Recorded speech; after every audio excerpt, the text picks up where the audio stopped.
The Kashmir files में फैज अहमद फैज के इस नज्म के जरिए सेकुलर और कट्टर इस्लामिकों के बीच गठजोड़ को बेहतरीन तरीके से दिखाकर इसकी असलियत खोल दी है। मैं हमेशा से इस नज्म को कभी भी क्रांतिकारी गीत नहीं मानता रहा हूँ, बल्कि ये अपने कत और भाव दोनों से एक इस्लामिक जिहादी सोच की नज्म मानता रहा हूँ, जिसे लिबरल और वामी गैंग ने उसी तरीके से हमें क्रांति का गीत बनाकर पेश किया था जैसे औरंगजेब को सेकुलर बताते रहे हैं। कश्मीर फाइल्स में इस गीत के आने के बाद मुझे उन चंद तथाकथित जहीन लोगों की याद आ गई जिनका ब्लूप्रिंट हमेशा हमारे सामने आता रहा है, लेकिन हमने उन्हें कभी धर्मनिरपेक्षता के आधार पर, तो कभी संविधान के आधार पर, तो कभी गंगा जमुना तहजीब के आधार पर माफ़ किया। लेकिन क्या ये सोच नहीं है, क्या ईश्वर के नाम पर हमें पहली बार धमकाया गया है? नहीं, ये प्रवृत्ति पिछले 150 सालों से चली आ रही है। सर सैयद अहमद खान का मेरठ भाषण अगर आपको याद नहीं तो पढ़िए। उन्होंने 14 मार्च 1888 में मेरठ भाषण में क्या कहा था?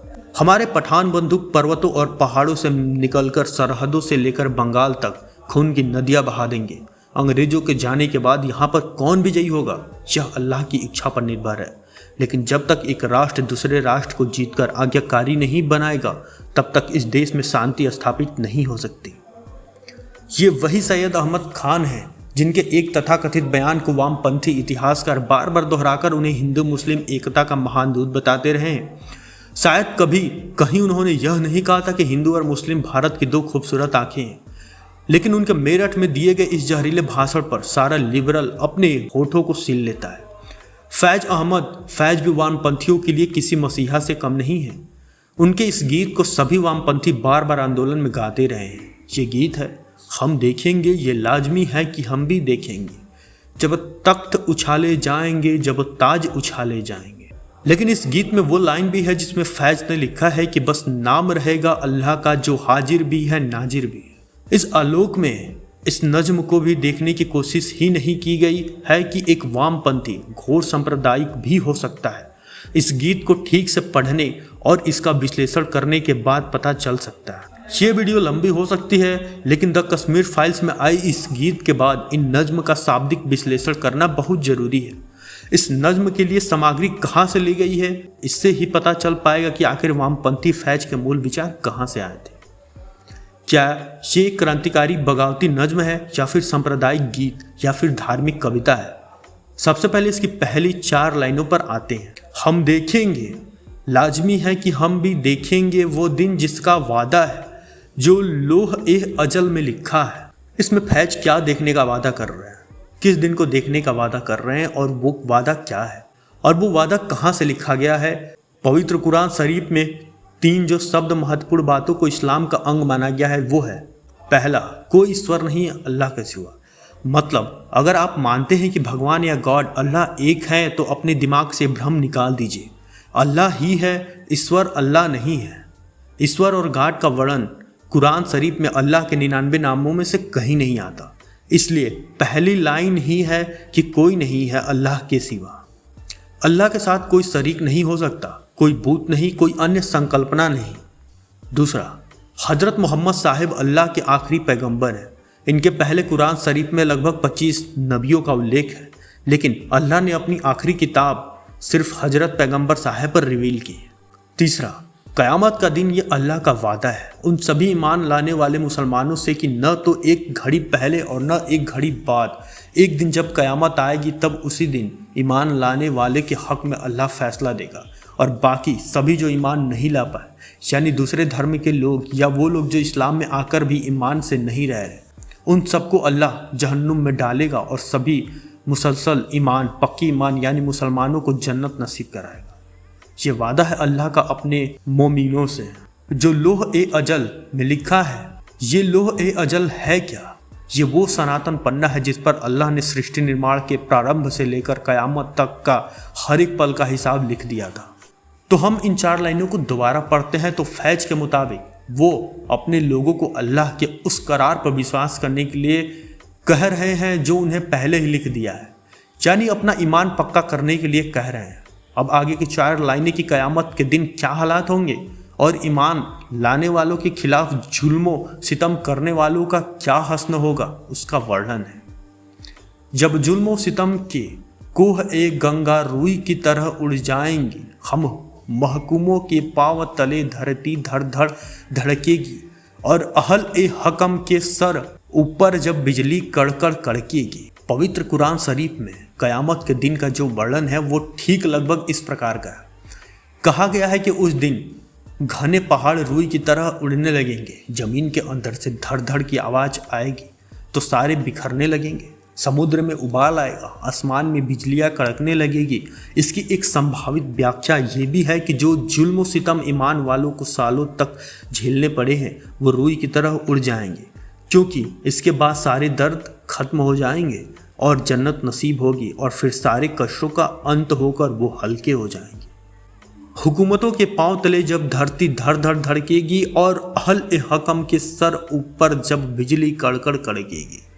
अब महकूम यानी जो शासित है, जिन पर ताकतवर लोगों ने शासन किया है, उनके पैरों के नीचे की जमीन कांपने लगेगी और जो हकीम है उनके ऊपर भी बिजली कड़केगी। नोट, फैज को अगर गरीबों गुलामों को लेकर ये कविता लिखी होती तो गुलामों के पांव तले जमीन नहीं खिसक सकती, सिर्फ हाकिमों या शासकों के ऊपर बिजली गिरा सकते थे। लेकिन क़यामत के दिन अल्लाह के दरबार में सब बराबर हो जाएंगे। ये बिजली धरती आसमान सभी के ऊपर बराबर बरसेगी। यानी यहाँ तक ये गीत कुरान शरीफ में बताए हुए क़यामत के वर्णन पर ही चल रहा है, जब अर्ज ए खुदा के काबे से सब बूत उठवाएंगे जाएंगे हम, अहल ए सफ़ा मरदूद ए हर मम सनद पे बिठाए जाएंगे। अब ऊपर की 4 लाइनों को देखते हैं। अब अर्ज ए खुदा के काबे से सब बुत उठवाएंगे, सीधी बात है। पवित्र कुरान शरीफ में बुत परस्ती का निषेध है।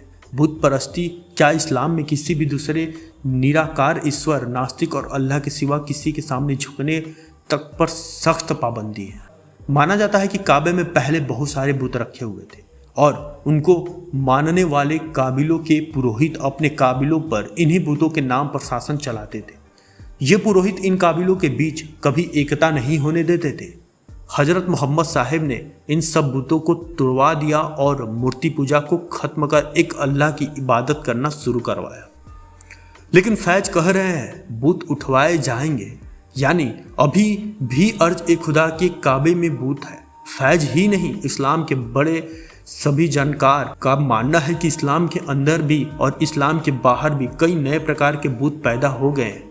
बूत यानी अल्लाह के सिवा किसी अन्य विश्वास के आधार पर लोगों पर धार्मिक राजनीतिक रूप से शासन करना। इस्लाम में सभी मुसलमानों को बराबर का दर्जा दिया गया है। कोई व्यक्ति, चीज या स्थान भी जो अल्लाह के बंदों और उनके बीच बड़ा बनने की कोशिश करेगा वो बूत के समान माना जाएगा। अल्लाह इनकलाब ने राष्ट्र या वतन को भी एक बूत का दर्जा दिया है जिसे खत्म करना जरूरी है, क्योंकि इस्लाम में वतन से बड़ी कौम है और पूरे विश्व के मुसलमान एक। अल्लामा इकबाल का ये शेर है, इन ताज़ा खुदाओं में बड़ा वतन है, जो पैरहन है वो इसका वो मजहब का कफन है। मतलब वर्तमान में जो सबसे ताजे सो कॉल्ड खुदा है उसमें वतन का कॉन्सेप्ट सबसे बड़ा है और ये उनके मजहब के लिए कफन के समान। अब वापस फैज की लाइनों पर आते हैं। फैज कहते हैं, हम अहले सफ़ा अर्थात शुद्ध ईमान लाने वाले लोग, जिन्हें मरदूद ए हरम यानी जिन्हें उनके सबसे पाक या पवित्र स्थानों से दूर कर दिया गया, वो क़यामत के बाद मसनद पर बिठाए जाएंगे। ये पवित्र स्थान इजराइल भी हो सकता है जहाँ से मुसलमानों के यहूदियों ने निकाल दिया था। ये मक्का भी हो सकता है जिस पर वो लोग शासन करने लगे हैं जो इस्लाम के बुनियादी विचारों से दूर हो चुके हैं और असली ईमान लाने वालों को दूर कर दिया गया। फैज ही नहीं, इस्लाम को मानने वाले हर एक शख्स इजराइल में अपने पवित्र स्थानों को दोबारा पाना चाहते हैं। सब ताज उछाले जाएंगे, सब तख्त गिराए, सब ताज उछाले जाएंगे, सब तख्त गिराए जाएंगे, सब ताज उछाले जाएंगे। इस पर ही क्रांतिकारी उछलने लगते हैं कि ये क्रांति का गीत है। अजी नहीं, इस्लाम में सभी बराबर हैं। क़यामत के दिन राजा और रंग सभी बराबर हो जाएंगे। सालों तक जो ईमान लाने वाले दबे रहे, क़यामत के दिन वही अपने ईमान वाले कर्मों की वजह से जन्नत में मसनद पर बिठाए जाएंगे। ये वादा है अल्लाह का अपने नेक बंदों से कि वो संसार में अल्लाह के लिए ईमान लाने के लिए जिन लोगों से भी लड़े, चाहे वो राजा हो या काफिर, इन ईमान वालों को ही ईमान मिलेगा और बाकियों को सज़ा मिलेगी। बस नाम रहेगा अल्लाह का, जो गायब भी है हाजिर भी, जो मंचर भी है नाजिर भी।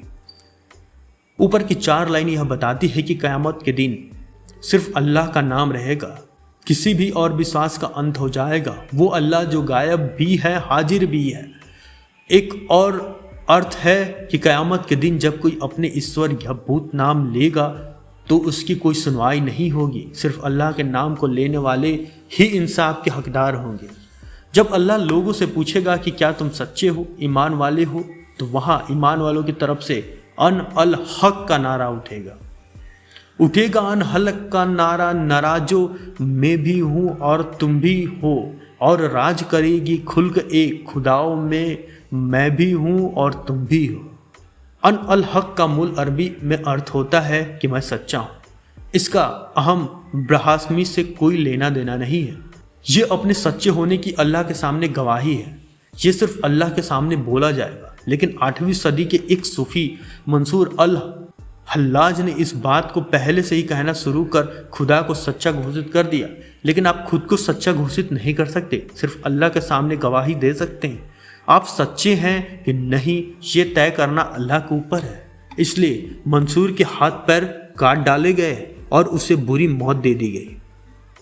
खैर, फैज यहाँ क़यामत के उस पल का वर्णन कर रहे हैं कि चूंकि तुम्हारे और हमारे पास अल्लाह के प्रति ईमान है, सो हम खुद के सच्चे होने की गवाही देंगे। और इसके बाद राज करेगी खल्क ए खुदा। खल्क ए खुदा का अर्थ है खुदा के लोग। ये लोग कौन है जो ईमान लेकर आए? वो नहीं जो जहन्नुम में रहेंगे। इसके बाद सिर्फ इस्लाम पर ईमान लाने वाले लोगों का राज चलेगा, जो फैज भी हैं और बाकी सच्चे ईमान लाने वाले मुसलमान भी हैं। अब इसी आलोक में आप सर सैयद अहमद खान से लेकर द कश्मीर में नरसंहार करने वालों के अंदर देख सकते हैं, जिन्हें भरोसा था कि अल्लाह उन लोगों को सजा देगा जो उनके विरोधी हैं, उन लोगों को नस्ते नाबूद कर देगा जिन पर आरोप है कि वो इनके सामने विरोध में खड़े रहे। यही वजह है कि चाहे सीए के आंदोलन में हिंदुत्व तो तेरी कब्र खुदेगी, इंशा अल्लाह के नारे लगो, या फिर कश्मीर में हिंदुओं के नरसंहार का मामला हो, या कभी संविधान की आड़ लेकर तो कभी तथाकथित हिंदू सांप्रदायिकता का सहारा लेकर, ये सभी निजाम में मुस्तफ़ा और दारुल इस्लाम की स्थापना की बात करते हैं। ऐसे देश की जिसमें काफिरों को अल्लाह सजा देगा।